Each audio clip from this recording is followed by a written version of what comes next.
Y como les anticipé anteriormente, vamos a ver un poco sobre los huesos de la caja torácica. Entonces, decimos que la caja torácica es un espacio delimitado por hueso y por cartílago para proteger los órganos internos, como por ejemplo los pulmones, los órganos y otros órganos del mediastino. Entonces, para delimitar esta caja torácica vamos a decir que hacia posterior tenemos la columna vertebral de las vértebras torácicas, hacia anterior tenemos un hueso único e impar que están bien en el centro del cuerpo, que es el esternón, y hacia los laterales, desde atrás hacia adelante, vamos a tener las costillas, que como vemos en la parte más anterior, las costillas están unidas al esternón por parte de estas cositas blancas, que se llaman cartílagos. Entonces, hablando sobre las costillas son huesos planos, o sea, que protegen cavidades y son alargados. Son 12 costillas de cada lado, o sea, 24 en total, y las vamos a dividir en costillas verdaderas, costillas falsas y costillas flotantes. Las costillas verdaderas son las costillas que se van a unir en la parte posterior por la columna vertebral y en la parte anterior a partir de un cartílago único y propio en esa costilla con el esternón. Ahora, las costillas falsas también se van a unir al esternón, pero no se unen a partir de su propio cartílago, sino que usan otro cartílago para poder unirse. Y después tenemos las costillas flotantes, que también se las llama costillas falsas, que son las últimas dos, que como vemos son las azules, como vemos salen también de la columna vertebral, o sea, todas las costillas salen de la columna vertebral, pero cuando llega a la parte más anterior no se une al esternón, o sea, queda flotando básicamente. Entonces, las costillas que vemos en color rojo son las verdaderas, las que vemos en color verde, salvo la última verde que está flotando también, son las falsas, y las que vemos en azul son las costillas flotantes. Tenemos el esternón, que va a ser el último hueso que va a componer la caja torácica. El esternón va a estar compuesto por tres partes. La parte más superior, en la imagen la vemos de color verde, se llama manubrio y como vemos va a articular con la primera y segunda costilla y con la clavícula, que después lo vamos a ver más adelante. La segunda parte va a ser el cuerpo, que lo vemos en celeste, turquesa, que también va a articular con las costillas, y la tercera parte es una apófisis, o sea, es una prolongación que sale, que se llama apófisis sifoides y está en color violeta. Sigamos con los huesos del miembro superior. Los huesos del miembro superior lo vamos a dividir en la cintura escapular y la parte libre del miembro superior. La cintura escapular es lo que va a unir el miembro superior, o sea, la parte libre del miembro superior, al cuerpo, o sea, la caja torácica, y le va a dar movimiento al miembro superior. La cintura escapular, como les dije antes, está conformada por la clavícula y la escápula. Y la porción libre vamos a dividirla en varios huesos. El primer hueso va a ser el húmero. El húmero va a estar en la región del brazo. Ojo con las regiones. Después vamos a tener el radio y el cúbito que van a estar en la región del antebrazo. Y después vamos a tener los huesos del carpo, metacarpo y falange que van a estar en la región de la mano. Ahora vamos a ver cada región en particular. Como les dije anteriormente, la cintura escapular va a estar constituida por la clavícula y la escápula. La clavícula es un hueso alargado y va desde el esternón hacia la escápula. ¿Qué quiere decir esto? Que va a articular medialmente o en la parte más central con el esternón y hacia los laterales va a articular con la escápula. Y la escápula es un hueso plano, o sea que va a cubrir cavidades, va a estar en la parte más posterior del cuerpo, hacia los laterales obviamente, y va a articular con la clavícula y va a articular con el hueso del brazo que se llama húmero. Entonces tenemos ahora los huesos de la porción libre del miembro superior, que la vamos a dividir en diferentes regiones, en la región del brazo, del antebrazo y de la mano. La región del brazo vamos a tener el húmero, que es un hueso largo que va a estar articulando por la parte más proximal, o sea, más cerca del cuerpo, con la escápula, o también llamada omóplato, y la parte más distal, o sea, la parte más lejos del cuerpo, la región del codo, va a estar articulando con los huesos del antebrazo, que son el radio y el cúbito. A su vez, el radio y el cúbito son huesos largos también y tienen una particularidad. El radio se va a encontrar en la parte más externa y el cúbito en la parte más interna. ¿Y esto es con respecto a qué? Si mal no recuerdo, en la clase pasada vimos lo que se llamaba posición anatómica y describimos que la posición anatómica es con los brazos y la palma de las manos mirando hacia anterior. Entonces, si yo me pongo en posición anatómica, el radio va a ser el hueso que queda más hacia afuera y el cúbito va a ser el hueso que queda más hacia adentro. A su vez, el radio va a articular con los huesos del carpo. El cúbito no articula directamente con los huesos del carpo, ¿sí? Ver los huesos de la mano. Entonces, anteriormente les dije que los huesos de la mano se dividen en tres porciones. En los huesos del carpo, que son los huesos que articulan el antebrazo con los huesos del dedo. Los huesos del metacarpo, que se encuentran en la mano también. Y los huesos del dedo, que son las falanges, que son los dedos propiamente dichos. Entonces, en el carpo vamos a encontrar que tenemos 8 huesos: el escafoides, el semilunar, piramidal, pisiforme, grande ganchoso, trapecio y trapezoide. Ahora, los huesos del metacarpo van a ser 5, ¿sí? Y van a articular los huesos del carpo con las falanges. Y a su vez, las falanges, o sea, los huesos del dedo, van a estar en los 5 dedos, obviamente, pero van a ser 3 falanges.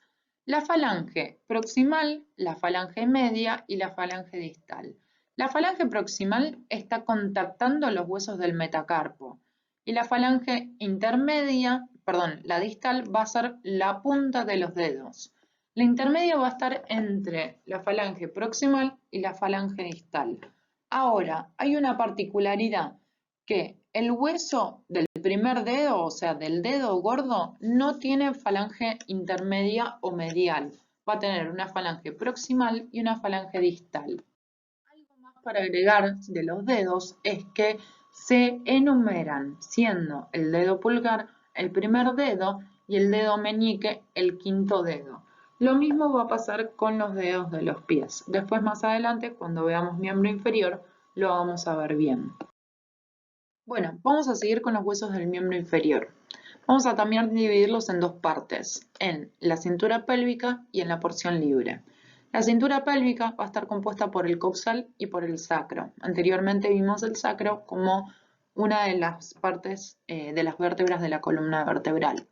Y la porción libre, que a su vez la vamos a dividir en diferentes regiones. En la región del muslo, que contiene el fémur, en la región de la pierna, que contiene la tibia y el peroné, y en la región del pie, que contiene los huesos del tarso, metatarso y falanges. A la rótula también la vamos a considerar como hueso de la región del muslo, pero realmente participa en la articulación de la rodilla. Vamos a empezar con los huesos de la cintura pelviana. Dijimos que estaba constituido por el coxal y por el sacro. El sacro es un hueso impar y hueso medial, que es una de las últimas partes de la columna vertebral. Dijimos que era entre 4 y 5 vértebras fusionadas. Y dijimos también que tenía carillas costales, o sea, partes de este hueso que van a articular con otros huesos hacia los laterales. Y hacia los laterales vamos a encontrar el coxal, que decimos que es un hueso par, o sea que hay uno en cada lado, y articula hacia anterior con el otro hueso coxal del otro lado. Entonces ahí en la imagen vemos una pelvis femenina y una pelvis masculina, donde vemos el sacro hacia posterior uniendo los dos coxales por atrás, y como en la parte más anterior los coxales se unen solos. Y el conjunto de estos tres huesos, o sea, dos coxales y un sacro, van a formar lo que se llama la cintura pelviana. Hablamos anteriormente del coxal, vamos a hablar un poquito más en detalle todavía. Les dije que era un hueso par que articulaba hacia atrás con el sacro y hacia adelante con el coxal contrario, formando lo que llamamos la sínfisis pubiana. Entonces, ¿por qué se llama sínfisis pubiana? Acá podemos ver en esta imagen que tenemos el hueso coxal pintado de diferentes colores. ¿Qué quiere decir esto? Quiere decir que el coxal es la fusión de tres huesos. Es la fusión del pubis, del ilion y del isquion. Ahora, el ilion es el hueso que encontramos en amarillo. El isquion es el hueso que encontramos en azul, en celeste, el color que ustedes quieran dentro de la gama de los azules. Y en color rojo o colorado encontramos el pubis. Entonces, el pubis del coxal del lado derecho, por ejemplo, se une con el pubis del coxal del lado izquierdo, formando la articulación sínfisis pubiana. La región o la porción libre del miembro inferior, dijimos que la vamos a dividir en varias partes. Vamos a hablar sobre los huesos que componen el muslo. El muslo va a estar compuesto por un único hueso que va a ser el hueso del fémur.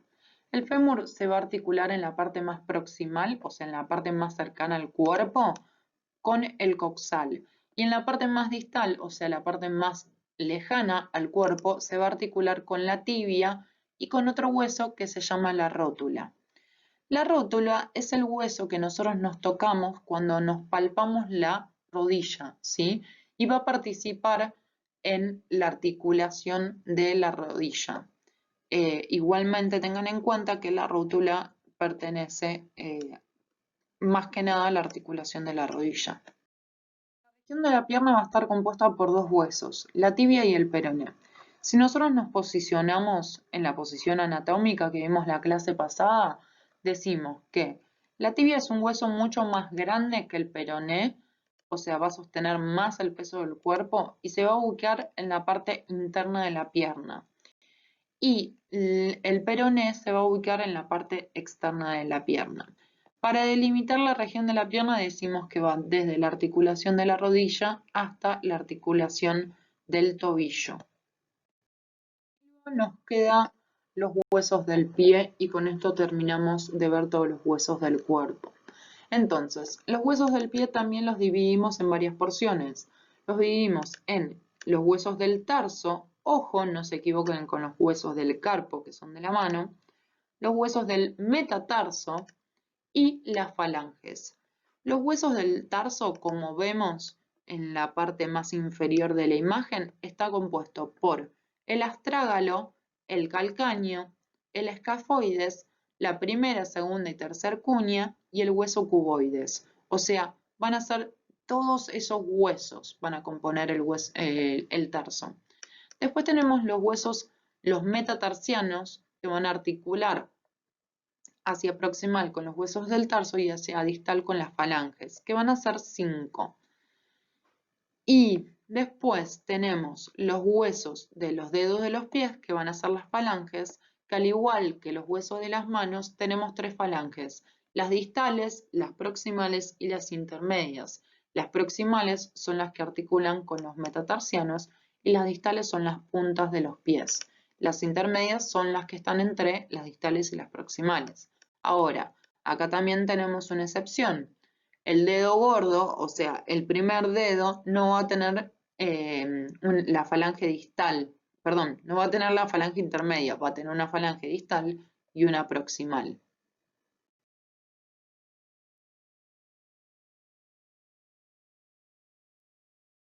Bueno, vamos a seguir con el último tema de la clase, que van a ser las articulaciones.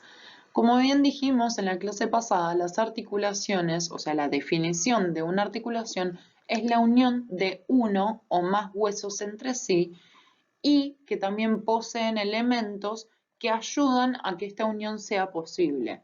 Porque si yo agarro un hueso y lo pongo con otro hueso, lo uno, no se va a quedar unido. O sea, va a necesitar de otros componentes, que también los estuvimos viendo en la clase pasada, para que se mantengan unidos.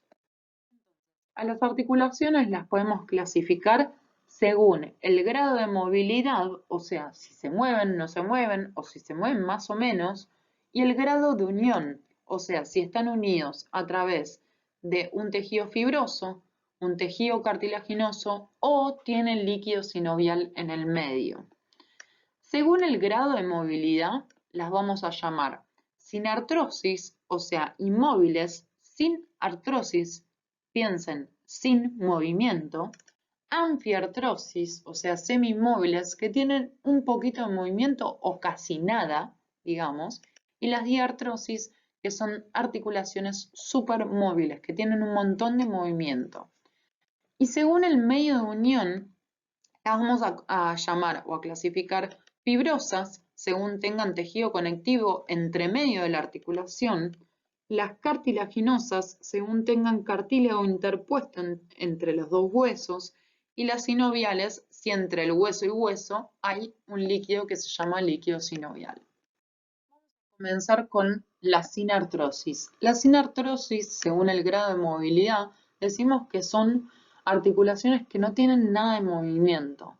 Y estas sinartrosis podemos a su vez decir que son articulaciones que no tienen movimiento y que entre medio pueden haber tejido fibroso o tejido cartilaginoso, ¿sí?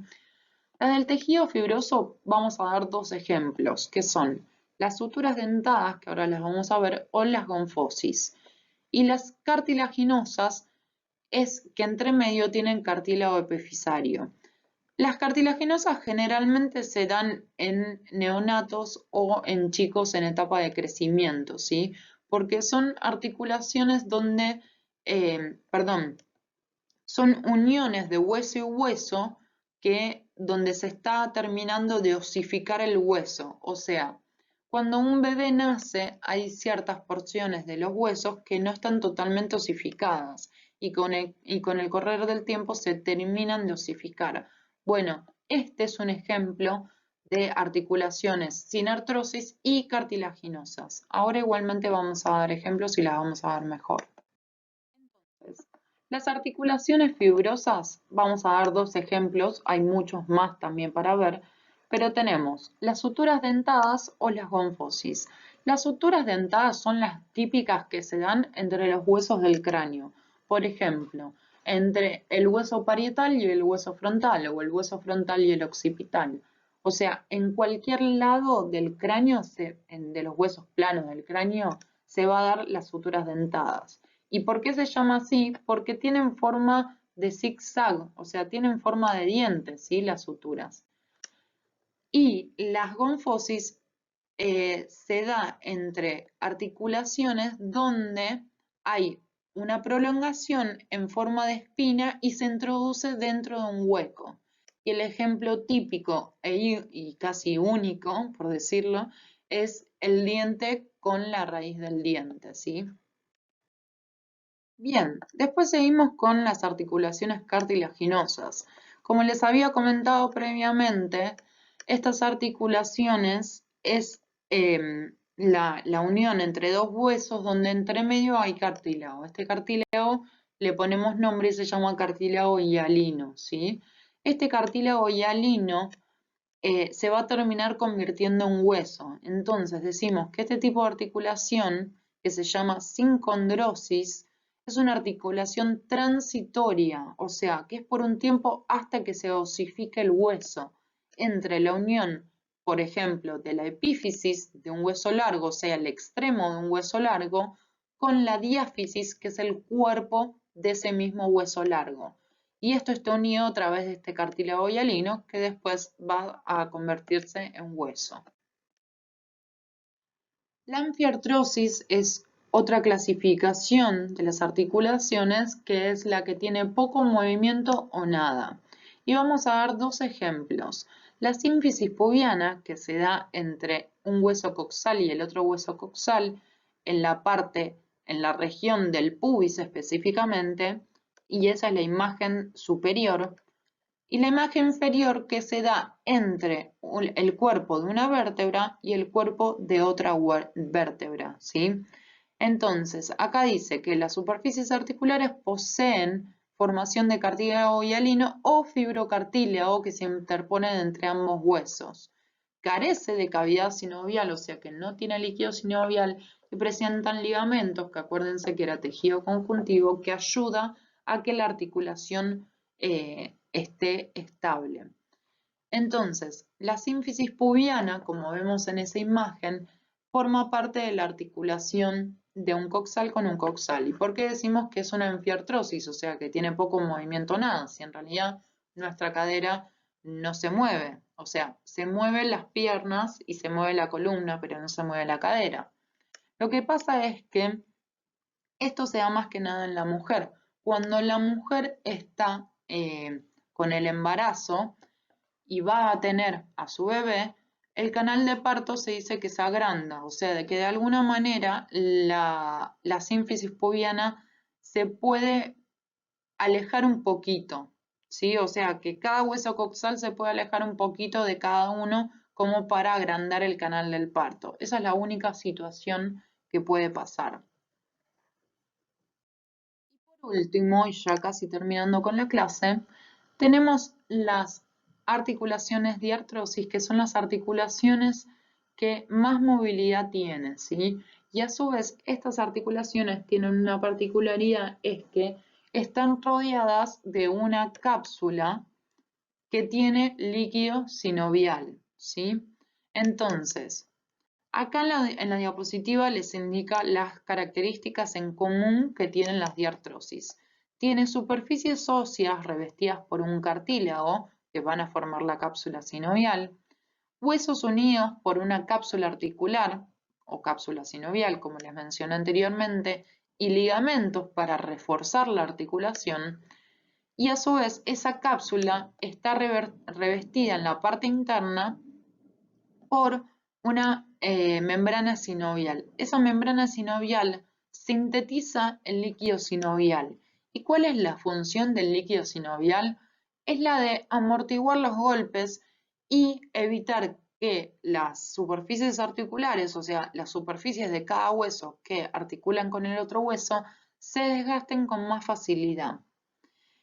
Entre las articulaciones de las diartrosis vamos a tener las enartrosis, las trocleares, trocoides, condilias, encajes recíprocos y artroides. Una cosita más para decirles del líquido sinovial es que generalmente este líquido sinovial se va gastando durante el tiempo. Y una vez que se gasta este líquido sinovial podemos encontrarnos con enfermedades como la artrosis. Por eso, generalmente las personas que tienen artrosis y mueven los dedos, les duele mucho la articulación, porque lo que está pasando es que la pérdida de este líquido provoca que haya más rozamiento y desgaste entre los huesos. Otra cosa más, que es un dato color, que está bueno que lo sepan, es que cuando nosotros no sonamos los dedos, el ruido que nosotros escuchamos es ese líquido escapando de la articulación en forma de gas, o sea, en forma de ruido. Y por eso nuestros papás siempre nos dicen no se suenen los dedos porque cuando sean grandes les va a doler todas las articulaciones. Bueno, ahora encontramos el porqué de todo esto. Acá tenemos un resumen, una imagen de todas las articulaciones diartrosis, que son las articulaciones que tienen todos los movimientos, ¿sí? Entonces, mirando la imagen, empezando de izquierda hacia derecha en la parte superior, tenemos la primera articulación que dice articulación del atlas, que es la primera vértebra cervical, con el axis, que es la segunda vértebra cervical, ¿sí? Y esta articulación es un ejemplo de la articulación que es una diartrosis y dentro de la diartrosis es una trocoide, ¿sí? Ahora, la siguiente articulación yendo hacia la derecha es la articulación del codo y esta es una típica articulación troclear. Si seguimos hacia la derecha, vemos la articulación del tobillo, ¿sí? Esta articulación es una típica articulación condilia. Ahora, vamos a la fila de abajo. La articulación del hombro. La articulación del hombro es un ejemplo de las articulaciones que son enartrosis, que están dentro de las diartrosis, ¿sí? Si seguimos con la articulación de los dedos, más que nada, esta imagen es una articulación del dedo gordo con los huesos del carpo, o sea, el primer dedo de la mano con los huesos del carpo, que es una típica articulación de encaje recíproco.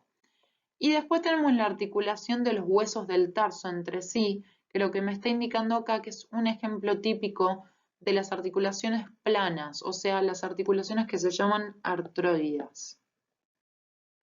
Y acá hacemos un resumen de las articulaciones más importantes del cuerpo que deberían saber. Empezamos con la articulación de la cabeza con la columna vertebral. Dijimos que de parte de la cabeza teníamos el hueso occipital que articulaba con la primera vértebra cervical.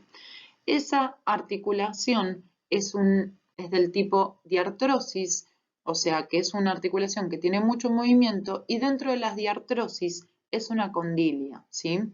Ahora, la primera vértebra cervical con la segunda vértebra cervical, o sea, el atlas con el axis, es una articulación diartrosis y dentro de ellas una trocoide, ¿sí? Y ahora, la última que nos queda ver, que es entre las vértebras de la columna vertebral, es entre los cuerpos vertebrales que habíamos visto anteriormente, que es una sínfisis, o sea que es una anfiartrosis y dentro de esas es una sínfisis. Ahora, otras que también tienen que saber son, por ejemplo, la articulación del hombro, del codo y la muñeca, y de la cadera, específicamente del coxal con el fémur, de la rodilla y del tobillo.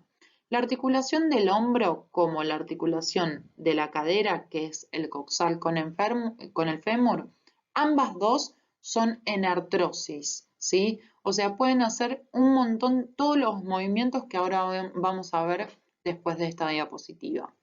Después tenemos la articulación del codo como la articulación de la rodilla, que ambas dos son articulaciones trocleares. Dentro de las diartrosis, que son movimientos que se pueden mover mucho, digamos, están las trocleares, que son forma de bisagra.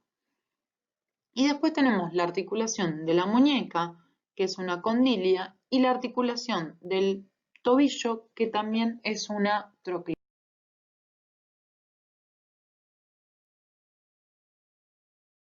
Y para ya ir terminando, vamos a hablar sobre los movimientos que pueden realizar estas articulaciones que hablamos anteriormente.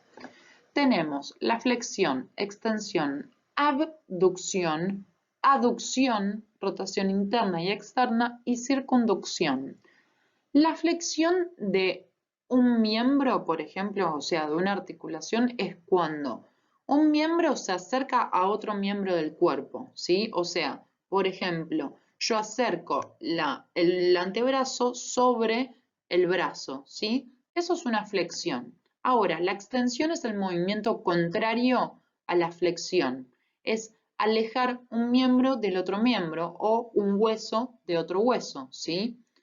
Ahora, si yo quiero alejar, por ejemplo, el brazo del cuerpo, o sea, lo estoy levantando, quiere decir que estoy abduciendo, ¿sí? Estoy alejando el miembro de la línea media del cuerpo.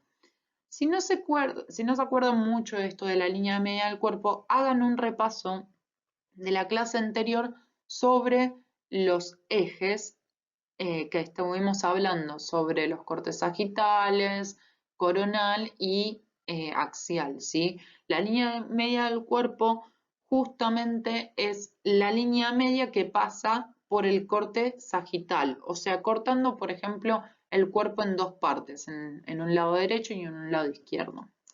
Ahora, la aducción es todo lo contrario a la abducción. Si yo, por ejemplo, tengo la mano bien lejos de mi cuerpo y la acerco a mi cuerpo, estoy aduciendo, o sea, estoy acercando a la línea media del cuerpo un miembro o un hueso.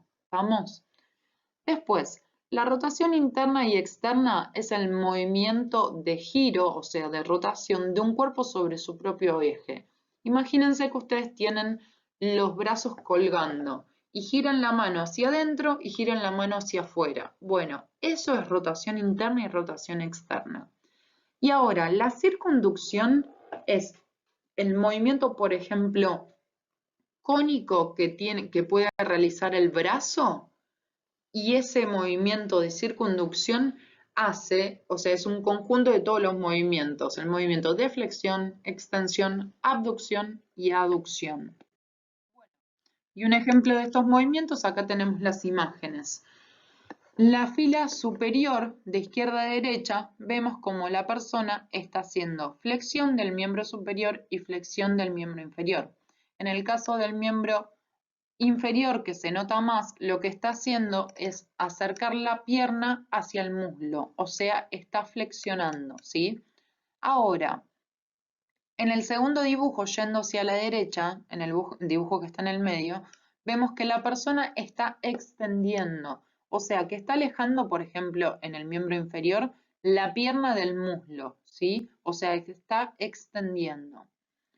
En el tercer dibujo me está mostrando cómo es la flexión y la extensión más que nada del cuello, o sea, de la cabeza con respecto al tronco. Si yo acerco, digamos, la pera hacia el pecho, yo estoy flexionando. Si yo llevo la cabeza hacia atrás, estoy extendiendo, ¿sí? En la fila inferior, en la fila de abajo, me está mostrando en el segundo dibujo, en el del medio, cómo es la aducción y abducción, ¿sí? Me está mostrando que si yo acerco el brazo al cuerpo, estoy aduciendo, pero si yo alejo el brazo del cuerpo, estoy abduciendo, ¿sí? Y en el brazo izquierdo, esa persona está haciendo circunducción, aunque no se note. En el último dibujito, y ya casi para terminar, me está mostrando, por ejemplo, cómo está haciendo, entre comillas, obviamente, porque no se puede mover, la rotación interna y externa del miembro inferior, ¿sí? Imagínense que yo muevo la planta del pie para afuera y la planta del pie para adentro. Si muevo la planta del pie para afuera, estoy haciendo rotación externa, y si la muevo adentro, estoy haciendo rotación interna. Y bueno, con eso terminamos la clase, chicos.